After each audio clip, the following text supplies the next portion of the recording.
Assalamualaikum warahmatullahi wabarakatuh.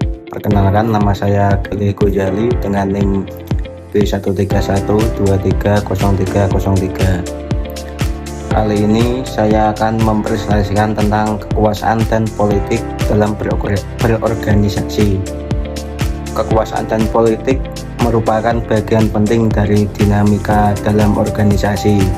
Keduanya berpengaruh terhadap bagaimana keputusan dibuat, bagaimana individu mempengaruhi orang lain, dan bagaimana hubungan antar anggota organisasi terbentuk.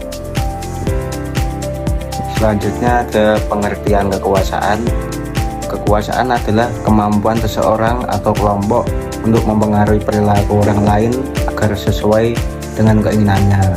Dalam konteks organisasi, kekuasaan dapat muncul dari posisi keahlian dan hubungan antar individu. Selanjutnya ada sumber-sumber kekuasaan. Menurut Frank and Raven, terdapat 5 sumber kekuasaan. Yang pertama ada kekuasaan legitimate berdasarkan jabatan. Yang kedua kekuasaan reward atau berdasarkan pemberian imbalan. Yang ketiga ada kekuasaan coercive atau berdasarkan ancaman atau hukuman.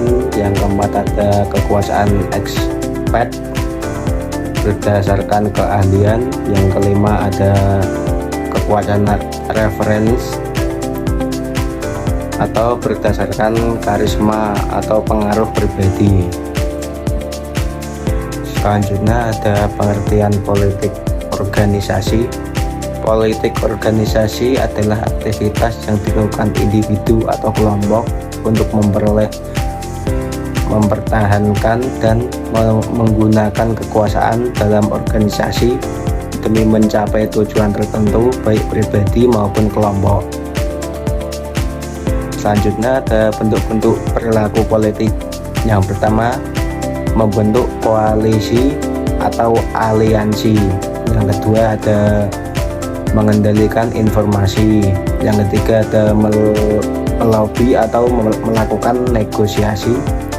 Yang keempat ada menyalahkan atau mengkambing hitamkan orang lain. Yang kelima ada menjaga citra atau reputasi diri. Selanjutnya ada faktor yang mempengaruhi politik organisasi. Yang pertama ada ketidakpastian dalam organisasi. Yang kedua ada distribusi kekuasaan yang tidak merata. Yang ketiga ada perbedaan nilai dan kepentingan. Yang keempat ada kurangnya kepercayaan antar individu. Yang kelima ada perubahan struktur dan kebijakan organisasi. Selanjutnya ada dampak kekuasaan dan politik. Dampak positif. Yang pertama ada dapat meningkatkan efektivitas keputusan. Yang kedua ada memotivasi individu untuk berprestasi. Dampak negatifnya ada menimbulkan konflik dan persaingan tidak sehat.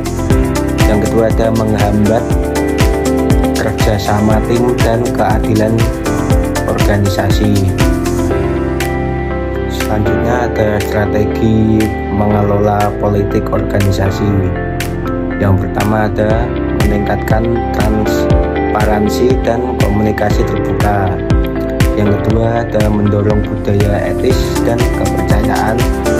Yang ketiga ada menetapkan aturan dan sistem penghargaan yang adil. Yang keempat ada melatih pemimpin agar mampu mengelola konflik dan pengaruh.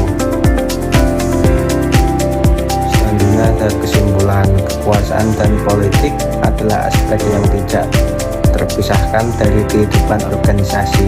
Keduanya dapat digunakan secara positif untuk mencapai tujuan bersama, asalkan dikelola dengan etika, keadilan, dan komunikasi yang baik. Sekian presentasi dari saya, kurang lebihnya mohon maaf. Wassalamualaikum warahmatullahi wabarakatuh.